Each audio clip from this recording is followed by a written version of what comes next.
Hello, good evening friends. এখন দেখো 5টা 40 বাজে, কিন্তু বৃষ্টি দেখো কীভাবে বৃষ্টি হচ্ছে। প্রচুর পরিমাণে বৃষ্টি হচ্ছে। ফ্রাইডে থেকে শুক্রবার থেকে বৃষ্টি পড়েই যাচ্ছে। আর আজকেও সন্ধ্যের থেকেই বৃষ্টি আরম্ভ হলো, বৃষ্টি হচ্ছে। চারদিকটা পুরো মেঘে ঢাকা, অন্ধকার হয়ে গেছে। আমার এটা উঠোন, এখানে গাড়ি রাখা হয়। আর এটা হচ্ছে জুঁই ফুলের গাছ, এটা হচ্ছে নিম গাছ। এখানে আশেপাশে বিল্ডিং রয়েছে।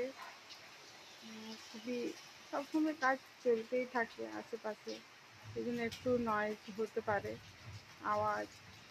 আর বিদ্যুৎও চমকাচ্ছে। এখন ছেলেকে নিতে যাব টিউশন, 6টার সময় ওর ছুটি হবে, কিন্তু